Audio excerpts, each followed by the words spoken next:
Bonjour et bienvenue dans ce bilan culturel du mois de juin 2023 qui a commencé 1er juin, Stade de France, Harry Styles. J'avais un peu un regret, une petite amertume d'avoir raté le concert de l'année dernière pour des raisons X et Y. Donc là c'était un peu une revanche sur la vie que d'y être cette année. En vrai c'était trop cool parce que l'ambiance concert d'Harry Styles est ouf. Genre les looks des gens sont incroyables. L'ambiance est hyper cool, les gens sont trop bienveillants, il y a beaucoup de meufs, il y a des darons et des daronnes qui sont là avec leurs gosses, enfin vraiment c'est trop bien, c'est trop cool comme ambiance, c'est vraiment ouf. Après j'étais en gradin, j'étais pas en fosse, donc j'ai même pas vécu la full expérience de la fosse de Harry Styles et de cette ambiance hyper chouette. En vrai c'était trop cool, j'ai vraiment trop kiffé, le cadre était ouf, beau coucher de soleil sur le Stade de France et tout, franchement trop sympa. Après on va pas se mentir, je sais pas si en disant ça sur les internets je vais pas avoir des menaces de mort, mais en vrai, son show, il est très fan service. C'est beaucoup de blabla, c'est beaucoup de petits, et que je lis la pancarte, et que je parle français, et que nanani, et que nanana. Et en vrai, il y a plein de choses, si c'était pas Harry Styles, s'il n'y avait pas ce truc de fan, mais tellement fan, qui hurle au moindre mot qu'il prononce, en vrai, c'est un peu cringe, parfois. Et il n'y a pas de performance vocale incroyable. C'est-à-dire que ses sons enregistrent, enfin, le live, sa voix, j'entends, parce que les musiciens et musiciennes sont incroyables. C'est ouf qu'il y ait autant de musique au plateau en live, et pour le coup, les interprètes de musique, sont ouf. Mais lui, en termes de performance vocale, il n'y a rien d'incroyable et il n'y a pas de plus-value à l'entendre chanter en live. Mais après, c'était trop cool comme concert, je suis trop contente d'y être allée et tout, mais en vrai, objectivement, si on enlève ce truc du personnage, de l'icône qu'est Harry Styles, c'est pas non plus incroyable. Mais c'était très chouette et c'était un très bon début de mois de juin que de commencer avec Harry Styles. Ensuite, j'ai vu pour la première fois Portrait de la jeune fille en feu. Je pense que c'est mon nouveau film préféré, je l'avais jamais vu. Ça faisait, je crois qu'il est sorti quoi, 2018-19, donc plusieurs années que je le voyais, que j'en entendais parler à droite à gauche, partout dans le monde entier. Et franchement, je comprends tellement. Souvent, quand il y a une grosse hype autour de production audiovisuelle, enfin de choses, quoi, d'objets culturels, c'est toujours un peu. Moi, j'ai toujours peur d'être un peu déçue. Là, franchement, pas de déception. Pas de déception. Les paysages sont incroyables, les actrices sont incroyables, le déroulé de l'histoire est incroyable, leur relation est. Oh là là! Oh, j'ai adoré! Oh, j'ai adoré! Je pense vraiment que c'est mon nouveau film préféré. Faudrait que je le re-regarde plusieurs fois pour vraiment être sûre. Je sais même pas si j'avais un film préféré avant ça. Mais vraiment, oh, c'est un petit film chouchou quoi. J'ai trop aimé, trop bien. Ensuite, beaucoup moins bien, j'ai assisté à l'avant-première de Marilyn et son juge, qui est un film qui sortira à la rentrée avec Louane, la chanteuse dedans, et Michel Blanc. J'ai pas du tout aimé, je me suis ennuyée à mourir. J'y suis allée parce que j'étais invitée, que le film a été tourné au Havre, qui est une ville que je connais très bien, et que pour voir aussi, enfin moi j'aime toujours bien regarder des films qui ont été faits dans des lieux que je connais très bien, donc c'est chouette. L'histoire. En vrai, le propos de fond, la ligne de fond, le point de départ, pourquoi pas? Pourquoi pas? Ça aurait pu faire vraiment quelque chose d'intéressant. Mais c'est traité d'une façon inintéressante. Les personnages sont pas incroyables, assez archétypaux et pas ouf. La direction d'actrice est pas incroyable. Et l'image, on aurait pu se dire, ah bah c'est cool, peut-être qu'il va y avoir. Souvent les films, parfois quand ça tient pas trop debout en termes de déroulé, d'histoire, de dialogue et tout, il peut y avoir un truc un peu beau ou inversement. Là, bon, c'est ni beau, ni intéressant, ni bien tenu, ni bien porté. Vraiment, j'ai pas du tout aimé, je me suis ennuyée. Et c'est rare que j'aime vraiment pas des films, mais là, vraiment, non. Non. Après, j'étais peut-être aussi très fatiguée et j'étais pas dans les meilleures conditions pour le recevoir, mais vraiment, je m'en serais bien passée. J'ai vu quand même pas mal de films au début du mois. Les sorcières d'Aquelar, je ne sais pas, qui est un film espagnol, je crois, sorti aussi il y a quelques années, que j'avais repéré, que je voulais voir depuis un petit moment et que j'ai enfin regardé. Je sais pas, c'est un peu une relation amour-haine avec ce film. Je sais pas trop en fait si il est vraiment bien, si les relations entre les personnages principaux, toutes ces femmes, est vraiment chouette, ou si c'est pas en fait juste un homme réalisateur qui porte un regard un peu éo. Historiquement, je suis pas sûre que ce soit exact, mais après moi je suis pas experte de l'histoire des sorcières. Mais en même temps, il y a vraiment des très belles scènes. Il y a une scène notamment qui est absolument incroyable, que j'ai trouvé vraiment spectaculaire et que vraiment, peu importe enfin pas peu importe, mais pour dans laquelle j'ai trouvé vraiment que le regard était vraiment intéressant, la caméra et tout, la lumière est vraiment ouf, il y a vraiment de belles images. Il y a une matière hyper chouette et intéressante autour des relations que tissent ces femmes entre elles, mais il y a un petit truc qui m'embête, qui me fait que je suis pas complètement tombée en exaltation devant ce film, et donc je sais pas trop. Je pense qu'il y a un truc qui me gêne sur lequel j'ai pas encore réussi à mettre le doigt. Donc, mais je suis quand même très contente de l'avoir vu et il y a vraiment des très belles choses. Ensuite, excusez-moi, j'en prends mes notes. Ah, j'ai commencé Atypical, la série, mais je pense que j'en parlerai quand j'aurai fini. Il me reste quelques épisodes de la dernière saison, donc j'en parlerai sûrement dans mon bilan de juillet. Ouais, plutôt pour avoir l'ensemble. Mais j'aime beaucoup, j'aime vraiment bien. Je trouve que c'est vraiment bien amené, que les personnages sont hyper crédibles. Je m'attendais un peu à des choses, enfin j'avais un peu peur vu les sujets traités, et franchement, super.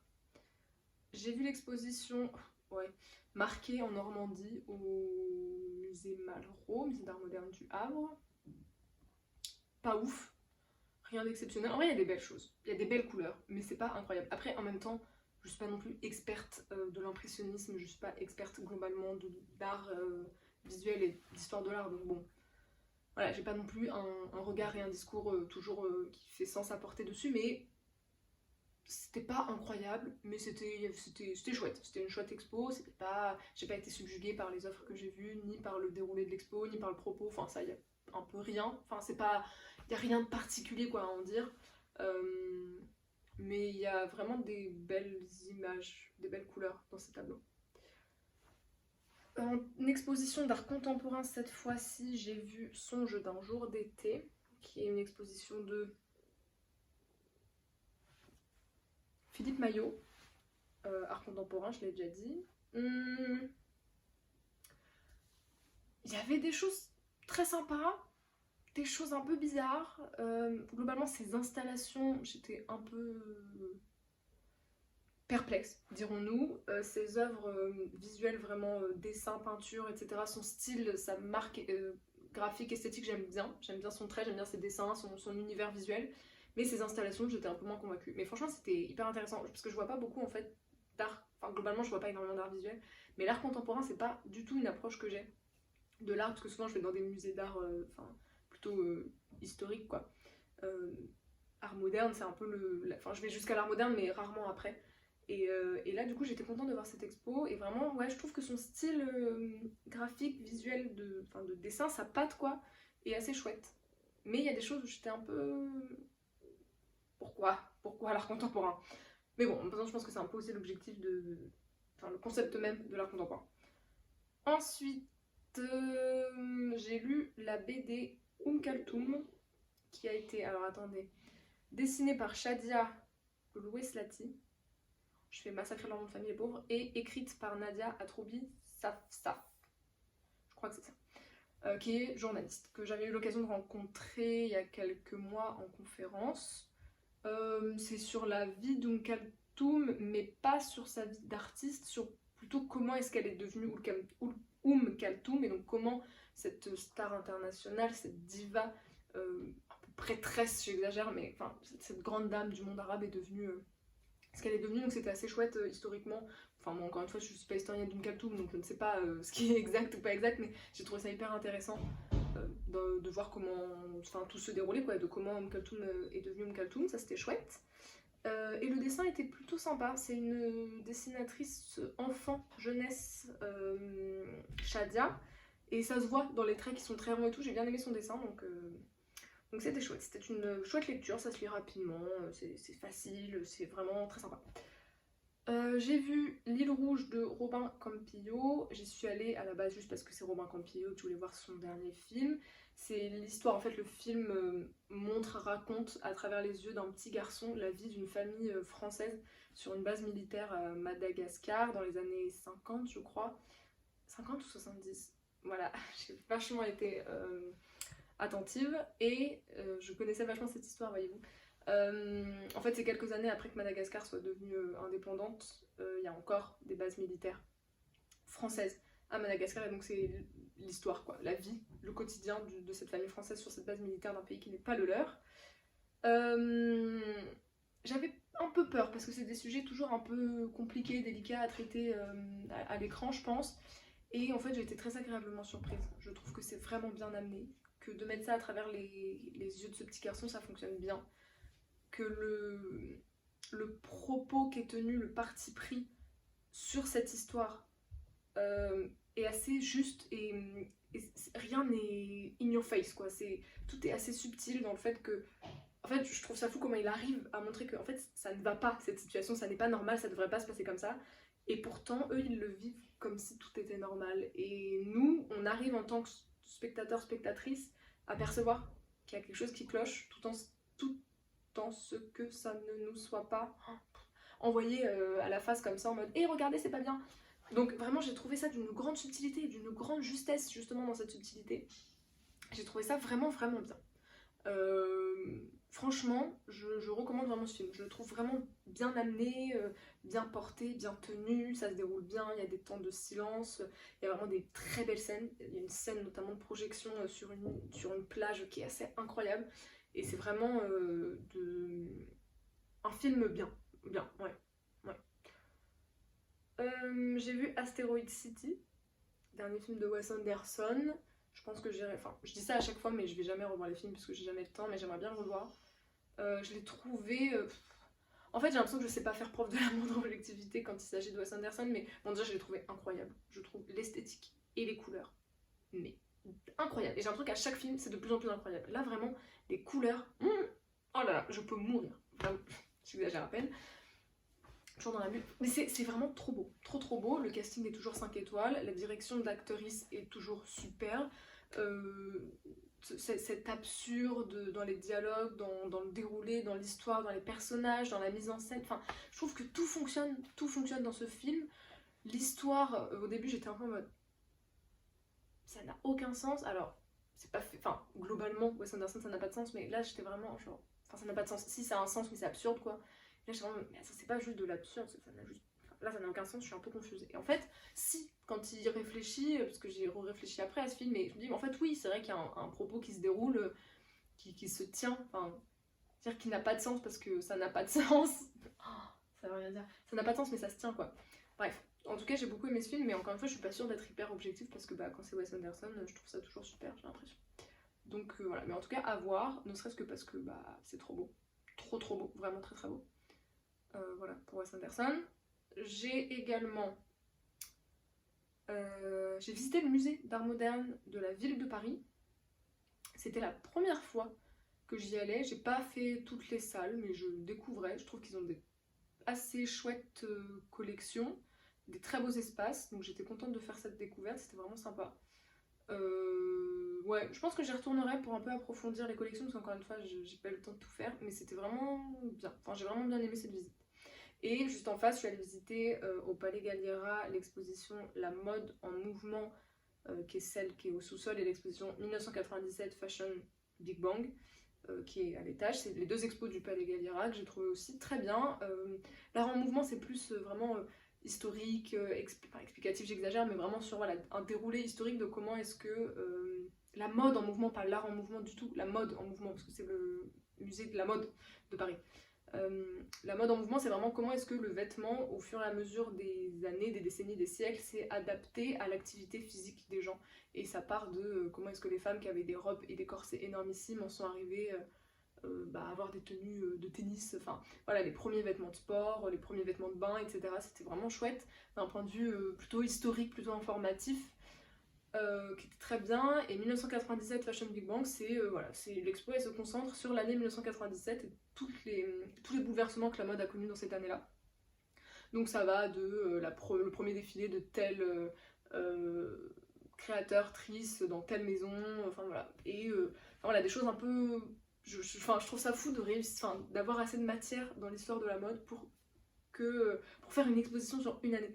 Enfin, je trouve ça assez fascinant quand même comme principe, et c'est chouette. Elle est pas très grande, mais du coup c'est l'expo, mais du coup je trouve ça très bien parce que ça part pas dans tous les sens, il y a vraiment des très belles pièces. Je trouve que les cartels de ce musée sont plutôt pas trop mal faits. il y a des explications en suffisance. Oh, ça n'a aucun sens. Il y a suffisamment d'explications, mais sans que ça ne soit non plus trop chiant à lire et tout. J'ai trouvé ça vraiment bien. Et j'étais vraiment contente d'avoir pu découvrir ce musée, parce que Galera, j'étais jamais non plus allée. Et j'ai terminé le mois de juin au cinéma avec Élémentaire, qui est le dernier Pixar. C'est fou comme Pixar, ils sont un peu plus en avance quand même que Disney, alors que c'est les mêmes sur sur les questions de société qui se posent et de comment est-ce que Disney a mis des années avant que la princesse n'ait plus besoin de prince, alors que Pixar ils sont là à dire oui c'est mon Adelph, elle est à l'école des beaux-arts. Enfin j'ai trouvé ça vraiment super, c'est vraiment, enfin c'est un peu genre in your face, mais je trouve ça trop bien parce que n'empêche que ça mérite d'exister. Je l'ai trouvé plutôt chouette ce film, pas incroyable, ça sera pas mon Disney préféré, ça m'a pas fait le même effet qu'Alerte Rouge de ouah trop bien, mais je trouve que ça se tient, que c'est chouette, que c'est assez, voilà, assez subtil, assez moderne, plutôt bien dans son... Enfin ça se tient quoi, l'animation est sympa, un peu criarde au début, faut que j'arrête avec ce mot, j'ai l'impression que je dis ça de tous les films d'animation que je vois. Mais en vrai ça va. Et surtout, la personnage principale a la voix d'Adèle Exarchopoulos. Et c'est-à-dire que moi, un dessin animé où j'entends la voix d'Adèle Exarchopoulos pendant tout le film, je dis oui en fait. Je trouve ça trop bien. Mais je trouve ça trop bien parce que pour moi, Adèle Exarchopoulos, elle a une voix, enfin moi j'adore sa voix, je l'aime au cinéma à 50% pour sa voix, 50% pour elle et son jeu, tu vois. Et en fait, ce que je trouve super, c'est que c'est pas une voix de doublage de dessin animé. Enfin, les voix, des voix de dessin animé, parfois c'est un peu toujours la même chose, un peu toujours les mêmes tons, toujours les mêmes tonalités, toujours la petite voix toute fluette, où en fait ça pourrait être n'importe qui. Enfin, n'importe qui, on s'entend, mais. On s'entend, et alors qu'Adèle Exarchopoulos, on la reconnaît, sa voix. Elle a sa façon de parler qui pour moi fait l'incroyable qualité de son jeu et de sa personne. Et je trouve ça trop bien qu'elle soit à l'endroit du doublage d'un personnage, parce que ça donne aussi toute l'ADN du personnage que d'avoir la voix d'Adèle Exarchopoulos. Et j'ai vraiment adoré. Je sais pas si elle avait déjà fait des doublages ou pas, mais j'ai probablement... En tout cas, j'ai jamais vu de film d'animation qui avait sa voix. Et là, vraiment 100% quand elle veut. Quand elle veut, elle refait tous les films qu'elle veut. Moi, j'y vais, je cours, je vole, je tombe, je chois dans le film, parce que vraiment, je trouve que ça apporte une identité au personnage, et pas n'importe laquelle. Parce que vraiment, Adèle Exarchopoulos, moi je... Voilà. Et on va finir sur cet amour pour Adèle Exarchopoulos en ce mois de juin.